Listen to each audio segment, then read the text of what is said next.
Comic Books and Chill, the home of the Stash Bros. I'm Mike, chilling with Chris. What's up, everyone? Welcome to another show. Please sit back, relax, and enjoy some more comic book content. Today, we're talking about my two favorite things, Batman comics and DC animation. Today, we have Flashpoint Beyond writers Tim Sheridan and Jeremy Adams joining us today, Chris. Ooh, as you know, Mike, Batman 89 was my doorway into comic books as a kid. Discussing anything Batman is super enjoyable for me. I am so ready for this interview.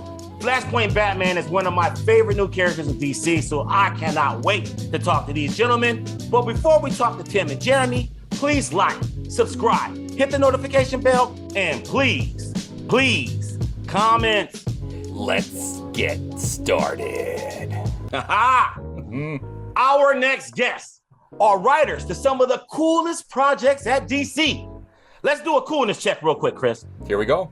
Young Justice, that's cool, right? The show, cool, right? Very that's cool. Yep. Batman and Long Halloween, part 1 and 2. That's cool. Cool. That's hella cool, yeah. right? Teen Titans Go versus Teen Titans. That's cool. I saw that at Comic-Con. Yeah. I saw it before everyone saw it. Okay.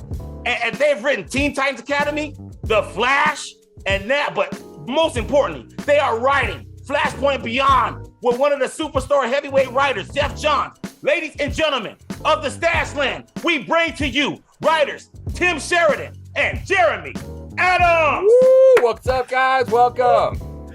I think I need some Tylenol. That was amazing. Are you talking? This is like entering the intense. ring. That was intense. Honestly, this is WWE. Yeah, I I'm ready. love it. Are you ready? Did you eat your Wheaties?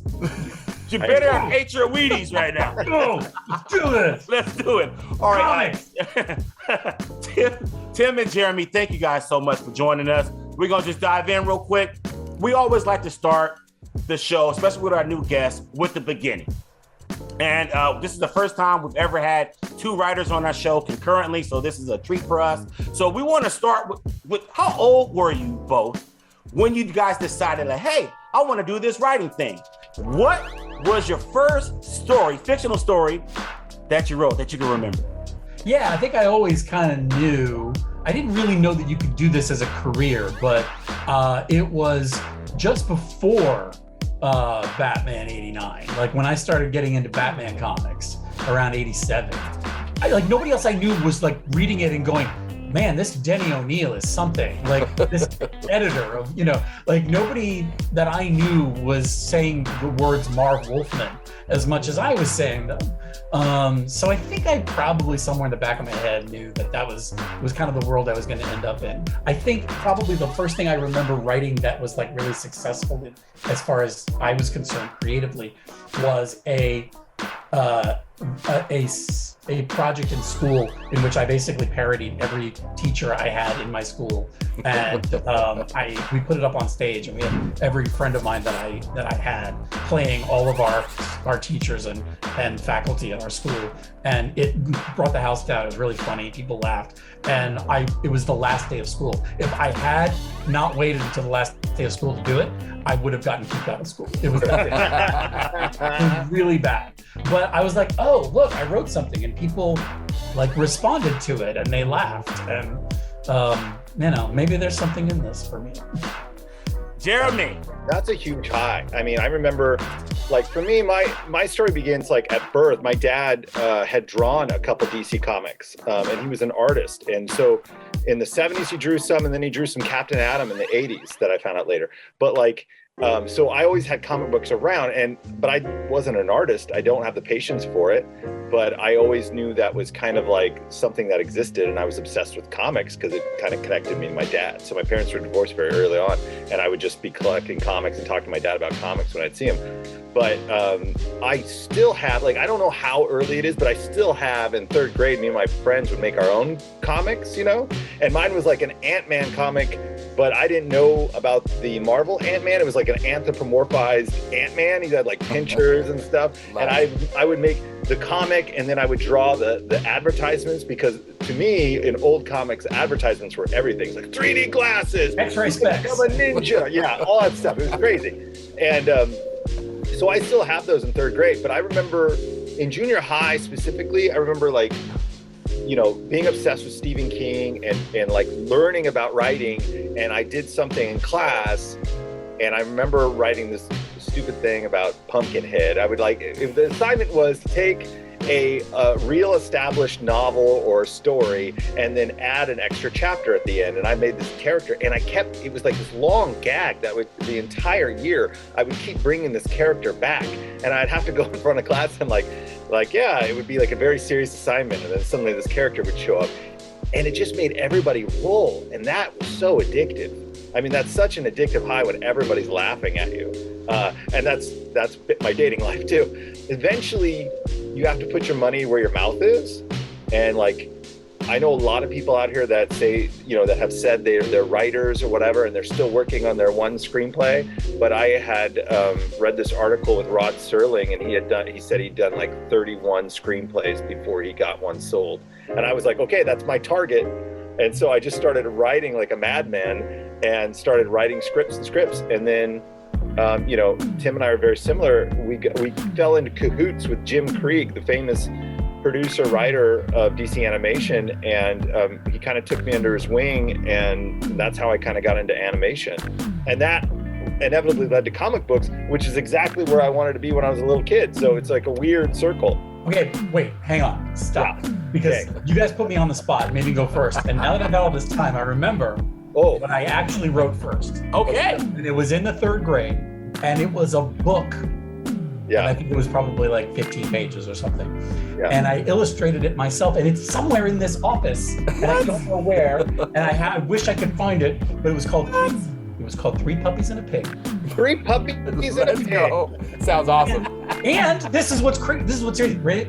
It was about a pig named Waldorf Pig, Great who name. secretly was a superhero Hey, Yeah. called Super Fatso. I don't know. Tim's making this up right on the fly. No. And the 3 puppies two of them conspired to murder one of the other puppies. Wow, that took a turn. Because he was going to tell the world that Waldorf Pig was Super Fatso. Oh my God. Wow. I can't That believe this. explains so much. I can't believe, honestly, that's how dark I got in 3rd grade. I'm like, whoa. I'm like, Ant-Man gets lost on a planet, and he meets, roly-poly guy, and you're like, murder. Yes. So thank you for it totally jogged my memory that I wrote that in the 3rd grade, and it was superhero related, which was Sure. The first Snitches Get Stitches story. They did it too. They murdered him. It's in the. I drew it myself. That is dark, dude. Well, Chris, they're already dancing around it. Go ahead and ask them. I was about to say, guys, you guys pretty much have said it, but we want to talk about your entryway into writing for television and film. How did you get a gig writing TV? And it kind of sounded like you guys talked about animation being your lead-in. Yeah, like I had been kind of toiling in obscurity, and I did some work. I got hired to do some work basically matching Jim Krieg's voice, for his writing voice, for a show that he was producing that was called Spooksville. And it was a great show, and they just needed somebody who could write these short webisode tie-ins that would get the voices of the characters as they were sort of envisioned by Jim. And I didn't know Jim, and I went in and wrote these webisodes, and somewhere along the line he got to see them, and I met him somewhere, and he was just like, "You did it, you got it right, like you knew exactly, you got the voices just right." And I was like, "Oh my gosh, I did something." And then fast forward, it was a couple of years later, and he had my info, and he called me when he was staffing up, getting some people in the room for Justice League Action, and another show that he was working on for Netflix called Legend Quest. So those were my first gigs in animation that opened the door into writing comics related stuff. And it wasn't long after doing Justice League Action that Jim asked me if I would co-write the adaptation of Reign of the Supermen with him, and that sort of led to the other stuff, Long Halloween and Man of Tomorrow and all of those good things. Mine is a religious story. It's Tim Mills. It's so Wow. weird. We got murder and religion all Right? around. I know. So mine was like at the time I was dating my wife, who at the time she was not my wife, and we went to church and there was some sermon about Moses and the burning bush, and I honestly had been out in LA for over 10 years. I mean, trying to break in and just doing like everybody does. You write your specs and you try to meet people and et cetera, et cetera. And I was like, man, I need a burning bush. I need somebody to be like, you need to go to Egypt and let my people go, And I was like, I need specifically, and my wife's like, you need to pray about it. I was like, okay, oh, sure. And the next day I get a call from Jim Krieg and he says, I know this is weird, but I feel like God wants me to be your mentor and I'm going to put you on the show, but you have to do this, this, and this. And I was like, okay. And I did it. And then my first gig was on Green Lantern, the animated series.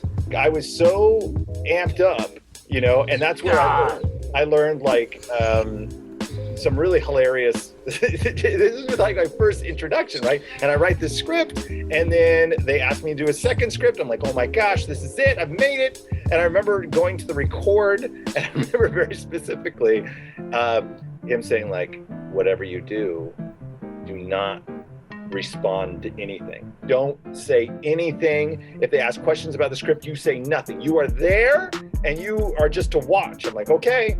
And so Tim is in the background and Jim's there and they're going through and I hear Bruce go like, what did the writer mean by this? I don't understand why he meant this. I don't get it. And I hear Jim go, yeah, I don't know either. And I'm sitting there going like, oh, like I can't say anything. Like this is a test. I feel like this is a cosmic test, And so I think I passed it because I didn't say anything and that was kind of the key. But that actually after Green Lantern, the animated series, that was my first foray. But then like anything, it was like another year and a half before I got another gig. I was working as an assistant somewhere at a toy company. And then, it was just long gaps between work. And then when I met Tim, we got on Justice League Action. And I think for both of us, that was probably where our careers started kind of like tumbling, where it was like Justice League Action was really great. I got to Justice League Action. Tim was doing Justice League Action. Legend Quest, we both did those. Tim started doing really awesome stuff like, Reign of Superman. And then I got on a Lego train where I started working with Lego and doing tons of Lego stuff. And so we kind of come up in the ranks together, but easy. Yeah. And let me tell you, the first day that I met Jeremy Adams. Oh boy. Can I tell this? There was a pig and murder. There was a pig. No, I walked into Alan Burnett's office. Yeah. Oh my, the legendary Alan Burnett. The greatest. Yeah. Co-creator of Batman the Animated Series, by the way, Stat Fam. Who is responsible for more things that you love than you even know about because he's so modest and humble that he doesn't talk about it. Darkwing Duck, the name for Darkwing Duck. Anyways. Crazy. So I walk in, Jim and Alan are feverishly working at their computers, like rewriting a script. They are just back and forth, like pitching jokes, pitching lines, fixing stuff. And they're rewriting one of Jeremy's Justice League Action scripts. And I'm standing there and they're like, oh, Tim, this is Jeremy. He is like, there are beautiful women fanning him with palm fronds and he's sipping a Mai Tai while Alan Burnett, animation legend, and Jim Krieg are rewriting his script for him. And he's like, yes, no, change that line, not this one. I was like, Jeremy Adams is the most powerful man in animation. And I know that Tim Sheridan is a liar. No, I think that was the script that, it was the Speed script, right? It was the one where Flash was going to explode if he went under. Yeah, there were some BS&P notes. Yeah. Broadcast standards and practices. Yeah. Had some like notes. You can't say bomb. There was some stuff going on in the world at that point, and we had to remove references to bombs from all the scripts. And so it's funny because especially when you're a new writer, you just become akin to my opinion doesn't matter. It's like, because to me, it's like find and replace bomb with electromagnetic shockwave device, or whatever. I swear to you, though, he's sitting on Alan's couch with his feet up on Alan's coffee table, flipping through Alan's comic books while Alan is. I do not. This is not true, but that's fine. What are the structural differences between writing comics versus writing for film and television? I mean, because Tim and I come at these, I think, very differently. Comic books, in terms of like just even format, is different, because whereas in animation or live action or whatever, you have act breaks, and I would say there are act breaks in comic books, at least the comic books I do, or big splashy moments, but it also is a product of the object you're working on. Like when I first started in comics, my editor at the time, Mike Cotton, had sent me a Jeff Johns script, ironically, and it was kind of like, and Cotton obviously had been trained by Jeff, because we heard all these mantras when we started working with Jeff about, when your turn page being a splash page, and it needs to be something that you would put on your wall as a poster, certain things that were like that. So that kind of dictates, for me at least, some of the pacing that's involved. Like, you want a big splashy action moment, etc. With writing, I'm definitely a person that writes incredibly fast, a sloppy draft, or slop draft as we say. I want to get it all on there, because the biggest hurdle for me to writing is writing. Like, the blank page is the enemy as far as I'm concerned. So if you can fill that up and not be so concerned about what's happening, it's much easier for me to edit than it is for me to write. So I can write. I'll go back and fix and refine and do all that stuff. But I generally have an idea, especially in animation. We'll do outlines, we'll get approvals for outlines, we'll get other people's approvals for outlines. And then when you go to script, you kind of know what that's going to be, and you can find some nuance and some cool stuff. In comic books, at least my entry into the Wild West of DC Comics, sometimes there will be that, and sometimes it's just like, hey, this is due tomorrow. It's like, okay, I'll get it for you. In terms of comics versus TV and movies, I still don't understand. Like, I got the same script from Cotton, from Jeff Johns, which is Shazam script that he wrote.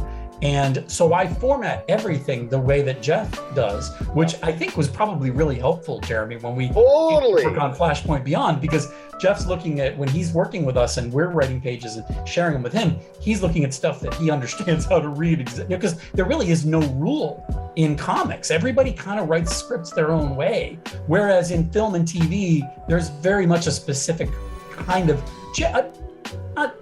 no, you're right. Not hard and fast, but you're pretty much looking at a final draft formatted, script. And so there can, I think when we're working together, it's nice that we all have the same sort of formatting language when we're working together. I mean, before I started comics, I had done, I was doing a bunch of those master classes, because I like to learn. And I went to the Neil Gaiman one, and he was drawing the characters and drawing. I can't even wear clothes the correct way. I have a wife that's I am terrible. So I feel like such a fraud. I will definitely put these caveats listen, Fernando, if you can fix this, that's great. It's like if you have a better idea, because you guys are artists and it's such a visual medium, and I write. I feel like I'm successful when I'm writing something that the artists are really excited about drawing. And I'll get notes back oh my gosh, this was so fun, or oh my gosh, this was so great. And that to me is the thrill, because if they like it, That's why we, coming out of animation and going into comics, I think that's why they came to us. I think that's why they came to us and some other people who came from animation. We kind of all came in at the same time. And I think it's because we were already living in a world where we're writing and we're putting in a lot of descriptive visual detail for artists, simply to help inspire them to be able to do what they do, which is to imagine it in even greater ways than even we could. And so I'll always put caveats into every script and say, listen, this is just the way I'm seeing it. Please, I know you're going to think of much better ways to do this. throw out whatever I'm telling you visually and do it the best way you know how. But our job is simply to help to try to inspire, the artist to be able to visually realize the thing as we see it. And then, hopefully that give and take happens where, like with Zermanico, for instance, on Flashpoint Beyond. We've had the real fortune of working with some of the best artists in comics in a short amount of time that we've been working in comics. With Zermanico, I feel like we're watching somebody who is just like going into the stratosphere with the level of work that he's delivering right now. But what sets him apart from me, from the other artists I've been working with, is he has no fear about asking questions that are really pointed, interesting, brilliant questions about story that help him in terms of realizing things the best way visually. And I just, every time he sends us a question, Jeremy, we talk about this all the time, I'm just like, this is the best question I've ever been asked. Yeah. And I've got an answer, and here it is. And then he's like, great, this is wonderful. And there's that give and take when that happens is, I think, the real magic of collaborating in comics. When we get pages back from Zermanico, I just feel like we're ruining it with words. They're just so beautiful. Yeah. Wow. Okay. You guys, another segue question, because you guys, I think you just hit it a second ago, Tim, about someone who, I want to know who or whom brought you guys from the television sector into the publication sector at writing comics. Whose idea was that? I think, so what happened was, it was during this whole 5G fiasco thing right that was going on. And was it called 5G, by the way? Yeah, it totally was. It was fifth generation. They were trying to make it seem like it was a figment of fans' imagination. Like, 5G, man. What? We were in that room. We don't know what they were going to call it externally, but internally. Like Dan Didio walked in that room like, we got trouble right here in River City. And it was just like, boom, this is what we're going to do. And we were part of a list. They called, basically what happened was like DC called the animation division of Warner Brothers and said, you guys always do great, faithful adaptation. You guys obviously know what the characters are. We need a list of your good writers to come into this meeting. And we were on that list. And I think what Dan told us was what he wanted to do was, he wasn't just kind of rebooting, the universe or anything. It wasn't just in terms of the story. He was really trying to figure out a new way of approaching the creation of the stories. And I think he was looking to television at that time. And he said, these guys are people who are used to working in a room together, in a writer's room, sharing a lot of ideas and building story together, and then going off. So what we'll do very often, Jeremy and I have been in the situation where we'll be in a room doing brainstorms with producers and folks, executives and folks above us in animation, and then we all kind of go off and write our episodes, and then those episodes all come together and make a series of television. It's one way in which that stuff gets made. It's not the only way, but it's one way. And I think that was kind of what he was talking about, right? He was talking about getting everybody in a room and doing it more like a TV model. And so we just were really that sounds like the old DC way to me too. That sounds like the Mike Carlin days. And we worked a lot with Mike because Mike handles animation for DC. So, we're getting to work on Reign of the Supermen with Mike Carlin was the craziest thing of my life. But if that was the way they really, I don't know. I've never heard stories that it was really the way that we do things like a TV writer's room. But if we were to do, I think the idea was if we were to do something like that, we might have, things might tie together in a really organic way. And I don't know. I think that's what I understood the idea to be.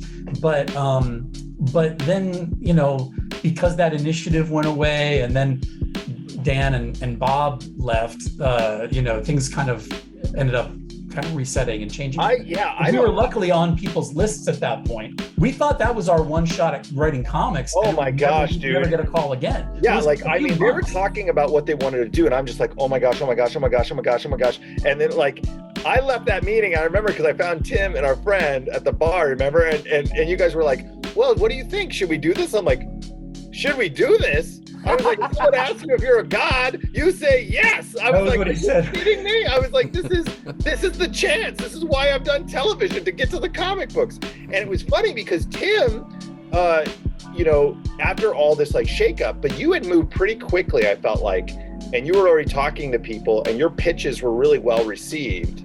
And Tim I wrote a pitch, like these were just like fake pitches. Like they weren't supposed to really be books, but they wanted to see if we could write a pitch. And I wrote a pitch for Shazam that basically like was the very traditional thing people do with Billy Batson, which was like I aged him up. I made him older, made him a recovering alcoholic, going through awful things in his life. And I don't know, that just was catnip for some people over there. They were like, yes, break Billy Batson, and so one of the editors, so after all the like company started mix up, I was still sort of talking about the future state World at War Superman backup, Black Racer backup, sort of. I wasn't sure if that was going to happen. I was just downtrodden on the streets asking for alms for the poor. Tim sitting there, living the high life doing comic books. And Cotton, our editor, comes to Tim and says, I have this list. And he names off a couple names, and one of the names is mine. And Tim vouched for me. And then Cotton called me. And then he's like, hey, you want to do something with DC 1 million? I was like, oh, like, it didn't matter what he said. Now, let me give you the real story. What actually happened was Cotton read the names to me, and I said, okay, literally the only name on that list for you is Jeremy Adams. And that's the person you should not call. That's pretty much how it goes. Because he will write circles around me, and I don't want it. And Cotton, in his wisdom, the only one he called was Jeremy. So. Yeah, exactly. No, yeah, he called me, and then, but that's the thing. It's like, suddenly they let us in the door, and and obvious from my first, Black Adam DC 1 million, it's so dialogue heavy. It's so crazy. But I kept doing stuff, and they kept just like saying okay, and it's wildly addictive. Like, it's wildly addictive that you do it. It's sort of like theater, because then it's like a couple weeks later you start getting art, and you're like, are you kidding me? I mean, at least that was, I was like, and then you're seeing the art, and like, this is so beautiful. In animation, we don't see that stuff for years. Wow. And it's just like, oh my gosh, this is like, I just wrote this. I can't, like, in a day sometimes an artist will turn something around and you're like, this is the greatest thing I've ever seen. Yeah.